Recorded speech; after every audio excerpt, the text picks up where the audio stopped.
Boa noite a todos. Boa noite. Uma humanidade.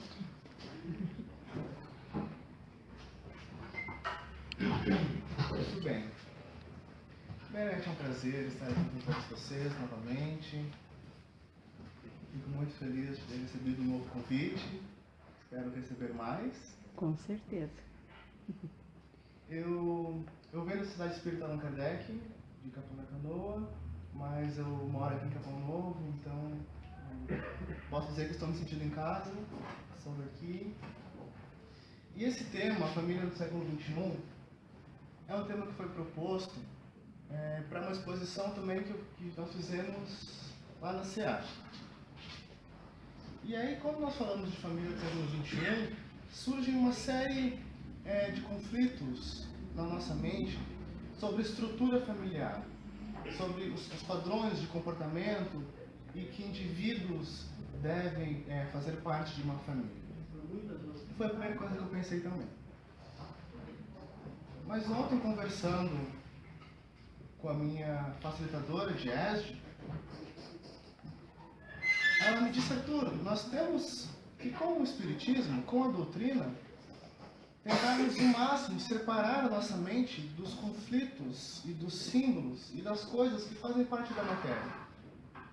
Porque o Espiritismo é exatamente o oposto de tudo isso que nós vamos aprendendo e vemos no nosso mundo. Então nós começamos falando sobre o materialismo. Um pouquinho. Tá bom, Não tá certo. Tá bom assim? Melhorou? Ninguém sabe que eu sou um cara meio inquieto, né? Falo baixo. Então, quando nós falamos de materialismo, a primeira coisa que nós pensamos é no apego das coisas que fazem parte do mundo. O apego às coisas que são da matéria. O fato de consumir, de lutar e batalhar para ter cada vez mais. Na doutrina espírita, nós aprendemos que o materialismo não é essencialmente isso. Faz parte, mas vai um pouco mais além. Tem a ver com a forma como nós entendemos a vida e como nós entendemos quem nós somos. Porque quando Kardec fala do materialismo, ele fala na filosofia que crê que além da vida corpórea não existe mais nada. Então o materialismo fala de todas as filosofias que nos dizem que o momento que nós estamos vivendo é tudo que viveremos e no momento do túmulo nada nos resta. Se fosse assim, neste conceito, quem nós somos se iniciou no berço e tem hora para acabar no túmulo. As nossas experiências, os nossos gostos, os nossos amores, os vícios, tudo isso, eu, o Arthur, sou o conjunto de experiências que eu adquiri em algumas décadas, nesses poucos anos que estou aqui. Se fosse assim, se os nossos relacionamentos começassem todos no berço, eles deveriam ser todos iguais. Deveríamos ter mais intimidade, mais afeto e mais carinho pelas pessoas que convivemos por mais tempo. E a gente sabe por experiência que não é assim. Então, qual é o oposto da filosofia materialista?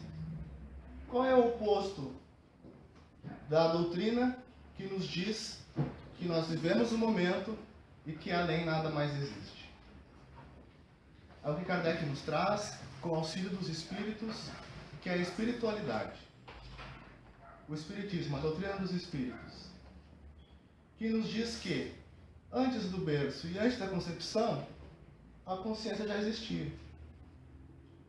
Após o túmulo, após deixarmos as vestes da matéria, a consciência continua. Então, nessa filosofia, nessa concepção de vida, nós podemos voltar no tempo, o quanto nós quisermos. Porque as nossas experiências, o meu jeito de ser, o meu jeito de falar, o meu gosto musical, não se iniciou aqui. Não se iniciou aqui também os amores e as rejeições. E isso explica com tamanha facilidade porque muitas vezes irmãos com poucas diferenças de idade se rejeitam. Porque filhos às vezes são tão ingratos aos pais. Porque pais, nos primeiros meses de vida do seu filho, não conseguem amar tanto quanto amavam o primeiro.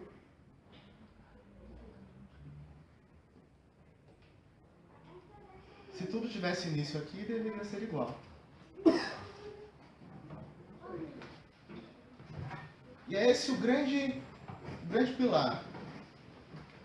Tudo que sustenta as nossas projeções, a nossa fé, a nossa crença de que tudo na vida tem uma razão, de que nada é o acaso, de que todo esforço que nós temos aqui terá fruto algum dia. Tudo isso que faz parte da nossa vontade de ter uma utilidade e de ser feliz está sustentado na doutrina do Espírito Imortal. É assim que Kardec, quando estrutura o Evangelho segundo o Espiritismo, no capítulo 4, vai falar sobre a família na visão da reencarnação. Porque o nosso maior medo, a nossa maior dor, no momento da morte, no momento do desencarne, é o rompimento que existe dos nossos laços com aqueles que nós amamos. E os Espíritos nos dizem, não há o rompimento. Apenas um pequeno afastamento temporário. No momento do nascimento, aquele espírito que veio para cá deixa a saudade de onde ele veio. E quando o espírito que estava aqui volta de onde ele veio, deixa a saudade nos que aqui estão. Mas a saudade é um sentimento de falta do convívio que nós tínhamos com certas pessoas. Não significa que o amor, que as relações terminaram. É como se eu hoje trocasse de cidade.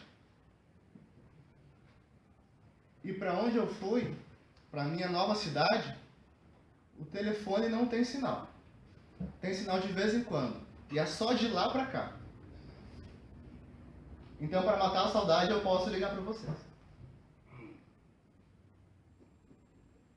Mas não é porque eu estou morando em outro lugar que o amor deixa de existir. Que os laços deixam de existir. Não é muito mais confortável? Não consola muito mais saber de que todos nós viemos estudando juntos e que daqui a 100, 200, 300 anos podemos estar todos juntos ainda? Não é muito bom saber que quem eu sou, cada um de nós jamais vai deixar de existir? Não é bom saber que quem nós amamos, nós vamos poder amar pro resto da eternidade? E que nunca mais terá fim?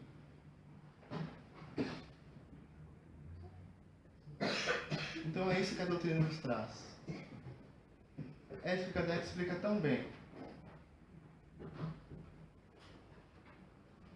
Então, partindo deste ponto, de que as nossas relações não se iniciam neste plano, mas se iniciam numa série de encontros que tivemos em milênios e milênios, nós começamos a entender a família como aquelas pessoas que se aproximam de nós e nós nos aproximamos por afinidade. Porque nós nos aproximamos de quem? de quem tem o mesmo gosto, de quem tem os mesmos ideais, de quem é agradável de conversar. É assim que o Espírito forma a sua família. No capítulo Honrai, vosso pai e vossa mãe, Kardec nos traz a diferença da parentela corporal e da parentela espiritual. Então, a parentela espiritual é aquela que, quando fora da matéria, estamos em convívio de todos aqueles espíritos que nos são familiares, que nos são amigáveis. E a parentela corporal é um pequeno grupo, uma pequena parcela desta grande família que hoje se encontra neste plano. Então, se os espíritos se assemelham por padrões de pensamento, por padrões de comportamento, por afinidades,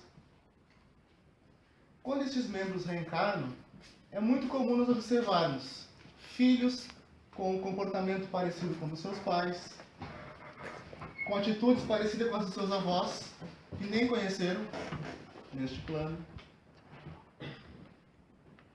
Eu tenho uma foto de quando eu era criança. Na verdade, é uma sequência de fotos, tiradas uma atrás da outra. De uma escadaria, eu do lado do meu pai. Aí meu pai cruzava a perna para um lado e eu cruzava para o mesmo lado. Aí ele levantava um braço, eu levantava o mesmo braço também. Claro que isso é uma cobra de comportamento. Mas é uma forma de entendermos por que na família é tão comum encontrarmos pessoas extremamente parecidas, com padrões de comportamento extremamente iguais. E é isso que Emmanuel, no livro Pensamento e Vida, quando ele fala de família, ele cita o exemplo de uma família de músicos. Ele fala de um casal que no plano espiritual estudou, se preparou muito, estudou a música, porque a sua tarefa encarnatória passava pelo trabalho na música. Então, esse casal, eles encarnaram, se conheceram, estudaram, trilharam o seu caminho na música, e aí vieram os filhos do casal. Todos os filhos eram músicos. Porque todos os filhos que vieram foram aqueles professores que ensinaram eles no plano espiritual. Então não é por acaso. Nós criamos os laços e queremos ficar junto de quem temos afinidade. Era a forma do casal retribuir todo o estudo que eles haviam adquirido no plano espiritual. E assim encontrarmos famílias de músicos, famílias de advogados, famílias em que todo mundo tem vocação para venda. Todo mundo tem vocação para determinada atividade, seja ela profissional ou seja ela um hobby. Então o que isso quer dizer? Que vai muito além da criação que nós damos para os filhos. Porque os nossos filhos têm livre-arbítrio. Eles não vão gostar das coisas que nós gostamos porque nós dizemos que é bom. Eles só vão gostar porque eles já gostavam antes. E é assim que as famílias vão se estruturando. E é bom saber que nós temos perto da gente as pessoas que nos são semelhantes. Mas, como nós nos agrupamos com aqueles que têm pensamentos semelhantes aos nossos, como todos nós temos defeitos, aqueles com defeitos semelhantes também se aproximam de nós.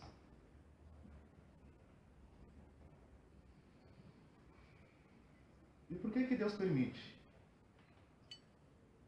que numa família, às vezes exista tanto desafeto, tanto conflito, seja difícil, muito difícil conviver com o irmão, com o pai e mãe, mas com os amigos do trabalho é muito fácil.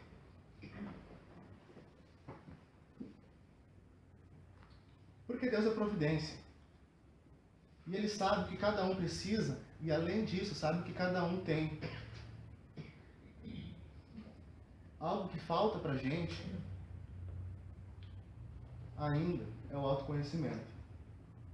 E o autoconhecimento não se limita a conhecermos os nossos defeitos, mas as nossas qualidades, e a nossa capacidade de ação e de auxílio ao próximo. Porque isso também é se autoconhecer. Mas Deus é providente e sabe. Então junta no núcleo familiar aqueles que precisam desenvolver algumas habilidades entre si, que precisam reestruturar alguns sentimentos entre si. Porque assim, os maus aprendem com os bons. Os bons se tornam melhores ajudando os que ainda são inferiores. Então a família, além de ser agrupamento de pessoas maravilhosas que nós amamos, serve também de prova para alguns e oportunidade de avanço para outros. E a partir do momento que nós entendemos que as dificuldades diárias, que os conflitos diários são providência. É o amor de Deus por nós dizendo assim: filho, agradece porque tu tem a oportunidade de conviver com quem tu precisa conviver. Porque o teu irmão, ele pode ter os defeitos que ele tem, mas ele está te ensinando a ser mais paciente, pelo menos.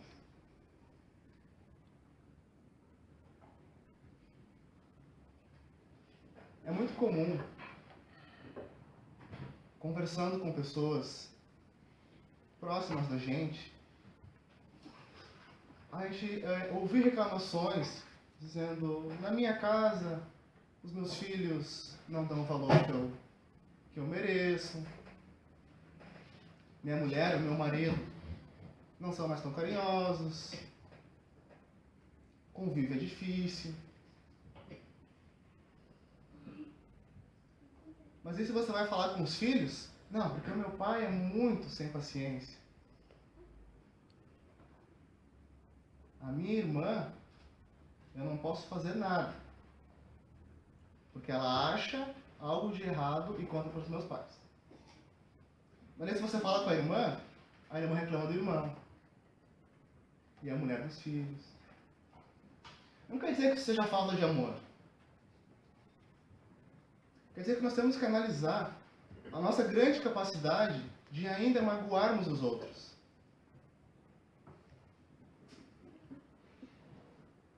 Porque é muito fácil para nós detectarmos a fraqueza do outro.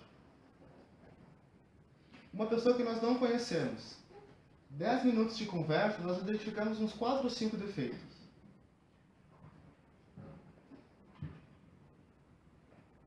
Mas e nós? Quais são os nossos e quais são as nossas habilidades de auxílio para com o próximo?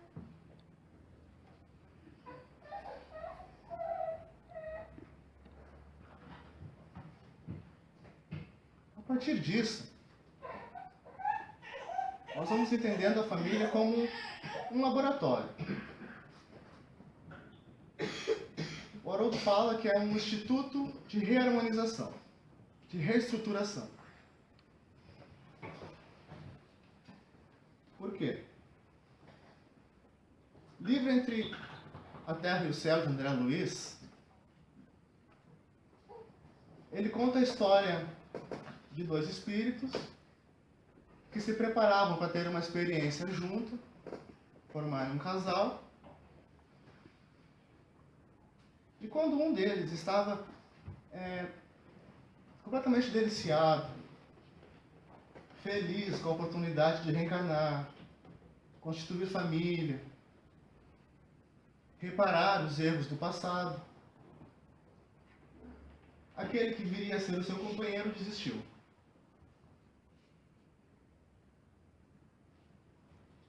E como nós lidamos com as decepções. Vamos imaginar nós com a possibilidade de repararmos grande parte dos erros que já cometemos. Se essa possibilidade fosse não nos tirada, mas adiada.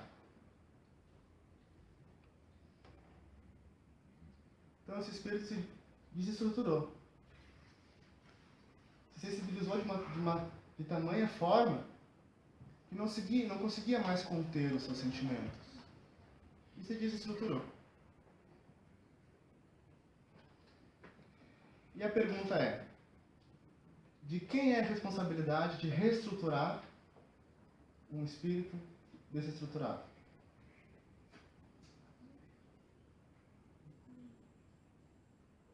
De quem é a responsabilidade? Por que a infância? Por que a família? Por que laboratório? Porque a família é um local de convívio diário. É o local mais apropriado e mais propício para se instituir intimidade uns com os outros e para brotar amor.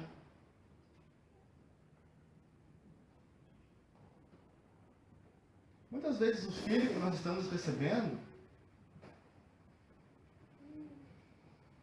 é uma dívida nossa.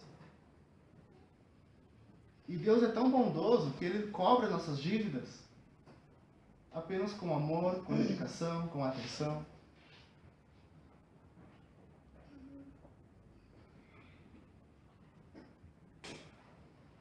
É um laboratório.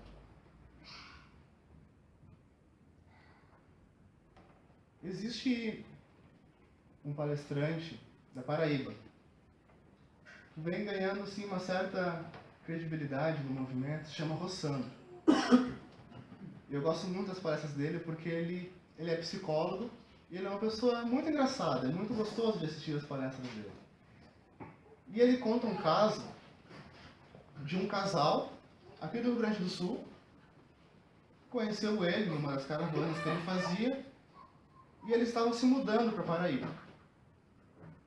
E aí o Rossandro, esse palestrante, recebeu eles e fez um tour na cidade, apresentou algumas escolas para o filho daquele casal que tinha 5 anos.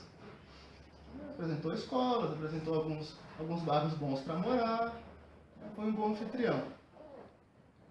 À noite eles resolveram sair para jantar, para celebrar a amizade que havia se instituído, né? O Rossandro e o casal de amigos adoravam comer sushi. Mas a criança de 5 anos adorava pizza. Pergunta de R$1 milhão. O que eles foram jantar? Pizza. Tudo bem, é uma criança de 5 anos, né? Vamos fazer as vontades de uma vez só. Aí chegaram no restaurante, o casal e ele queriam comer 4 queijos. A criança queria pepperoni. O que eles comeram? Tudo bem, né? É uma criança de 5 anos. Só que na 7ª janta ele não aguentava mais comer pizza. E ele conta que um dia chegou na casa deste casal e a criança disse: papai, hoje quem vai dormir com a mamãe sou eu, você vai dormir no sofá. E o pai de família pegou o seu travesseiro e foi pro sofá. Então o que ele quis dizer com essa pequena história? Por ser psicólogo, ele está constantemente analisando alguns padrões. E ele nos fala que mais ou menos até os anos 60, no Ocidente, quem é mais antigo vai lembrar, que os retratos de família eram sempre o homem no centro, a mulher ao seu lado e as crianças em volta. Por quê? Porque isso representava, psicologicamente, uma certa autoridade dos pais sobre as crianças. Se chamava a família pai orientada. Dos anos 60 para cá, surgiu uma coisa chamada infantocracia, que é uma pequena troca de valores. Porque os pais, por acharem que amam demais, acabam dando muita facilidade nas mãos dos filhos. que Deus deu para nós justamente para nós educarmos e não sermos educados. Então, analisando esse pequeno relato, como uma família que caminha para a sua total desestruturação, como que eu, pai, tio, irmão, auxilio o meu próximo, se muitas vezes eu não consigo tomar conta de quem eu ainda sou? Como que eu aprendo com o erro do outro e educo com o meu exemplo ao mesmo tempo?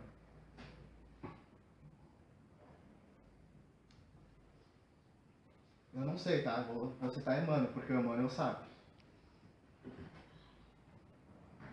E no livro Pensamento e Vida, aquele que ele fala da família de músicos, ele nos diz assim: temos sim, no grupo doméstico, os laços de elevação e alegria que já conseguimos tecer, por intermédio do amor, louvavelmente vivido, mas também as algemas do constrangimento e aversão. O que ele está dizendo aqui? Nós amamos os que convivem conosco. No nosso nível, já podemos dizer que estamos começando a amar.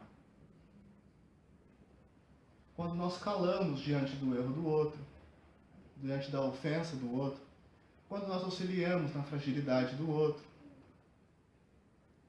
Então, sim, já temos os laços de amor e de elevação que conseguimos ter. Mas as algemas do constrangimento. Por que o constrangimento? Nós sabemos que na reencarnação, uma parte muito grande do nosso passado fica escondido de nós, temporariamente. Para que a gente consiga com maior facilidade perdoar o próximo e interagir com a nova pessoa que ela será a partir de agora. Mas nós esquecemos os professores e aonde nós aprendemos as lições. Mas das lições nós nunca esquecemos. É por isso que a nossa lembrança é apagada, mas o sentimento se mantém. O sentimento pelas pessoas se mantém sempre o mesmo.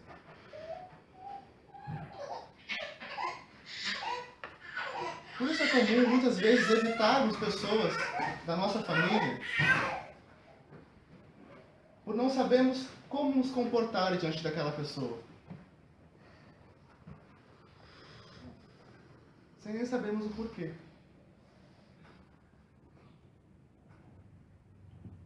É o sentimento. Nos relembrando, nos chamando a atenção que é preciso uma transformação no modo de pensar e no modo de sentir. E ele continua. Algemas de constrangimento e aversão, nas quais recolhemos na memória no destino e que necessitamos desfazer. Transformar, reparar, modificar qualquer sentimento que seja de constrangimento e de aversão com o próximo. Como? À custa de trabalho e sacrifício, paciência e humildade. Recursos novos com que faremos nova produção de reflexos espirituais, suscetíveis de anular os efeitos da nossa conduta anterior, conturbada e infeliz. Onde encontrar esses recursos de paciência e de humildade? Precisamos relembrar de uma palavra chamada Evangelho.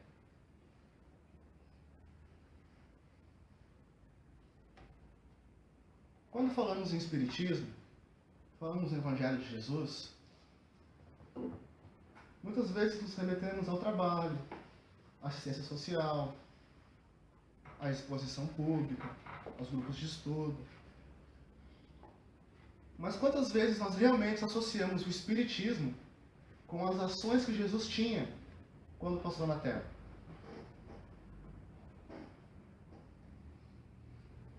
Quantas vezes analisamos o Evangelho do ponto de vista da real grandeza e intenção de Jesus de nos ensinar? Quantas vezes analisamos a vida dele?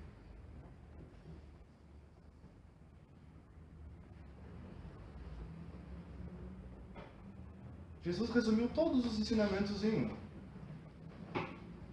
que é amar o Senhor nosso Deus sobre todas as coisas e ao próximo como a nós mesmos. E para isso existem 3 fatores muito importantes. Primeiro, reconhecer que além de nós existe o próximo. Reconhecer que o próximo não é uma extensão de quem nós somos. Teríamos. É não exigirmos que o próximo tenha o entendimento que nós temos. Por isso que ele não é uma extensão de quem nós somos. Ele é um ser individual, à parte. E é preciso esse reconhecimento. É preciso reconhecimento de quem nós somos.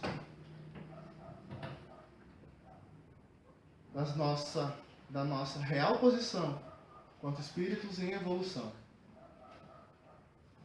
Nem inferiores ao que já podemos fazer e nem superiores ao que realmente somos. É nos reconhecermos verdadeiramente. Por mais que muitas vezes doa, assumir que as nossas atitudes não sejam assim tão dignas, nem tão louváveis. E a partir do trabalho de reconhecimento do próximo e de quem eu sou, aí o amor, aí o auxílio, aí a caridade, a essência da palavra, de saber auxiliar, como auxiliar, a quem auxiliar. E o que isso tem a ver com a família do século XXI? É que nenhum de nós, será um grande benfeitor da humanidade se antes não for um benfeitor ao próximo, mais próximo de nós.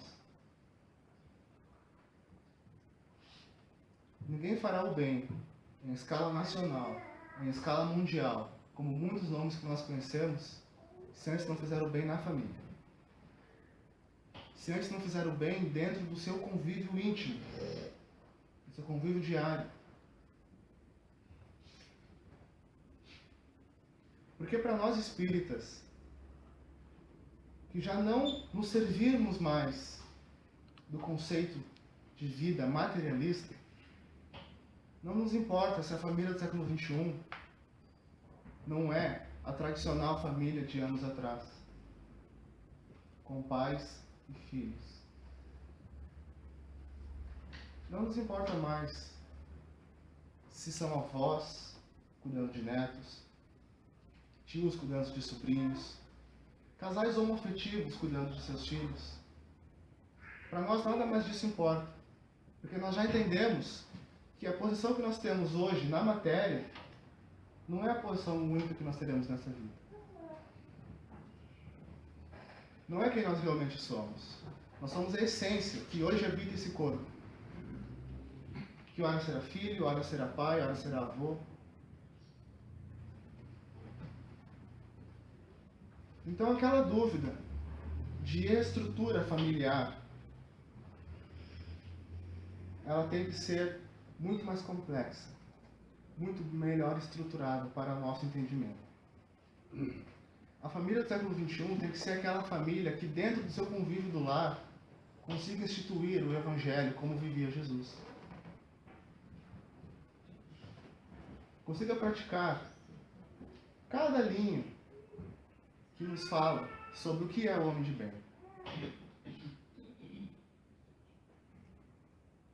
Feito isso no nosso lar, a nossa família do século atual passa a ser o nosso grupo de estudos em espírito, nosso grupo de trabalho, nosso ciclo de amizades, a nossa cidade,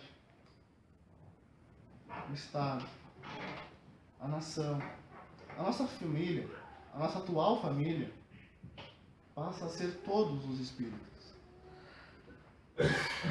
Porque família é afinidade. Quando cada um praticar no seu lar a caridade essencial, todos serão uma só família.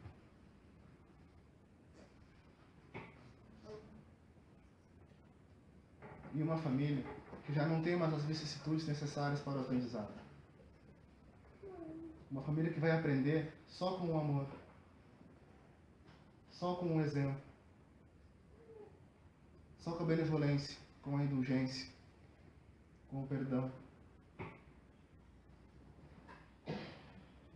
Porque, na verdade, todas as vicissitudes que nós enfrentamos no nosso dia, na verdade, não são defeitos do outro. São fraquezas nossas. É o nosso orgulho sendo ferido por aquilo que nós não aceitamos ainda. A partir do momento que perdoamos, que aceitamos e que respeitamos, nada mais nos atinge. Ninguém mais nos incomoda. Ninguém mais é desagradável. Porque não são as pessoas que têm que mudar a meu bem, mas eu mudar para conviver bem. Primeiro, na família.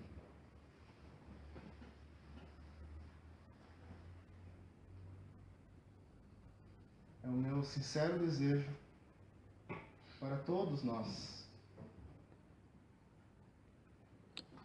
Não é porque eu estou aqui hoje na frente, falando de um estudo, que eu não seja família, não seja amigo de cada um de vocês. E que nós não estaremos juntos por toda a eternidade. Porque este é o meu desejo. Que daqui ninguém se perca. Que todos possamos crescer juntos. Como a família que estamos construindo hoje. E que irá se amar, se respeitar por toda a eternidade. Porque nada tem fim. Muito obrigado a todos. Muita paz. Que assim seja.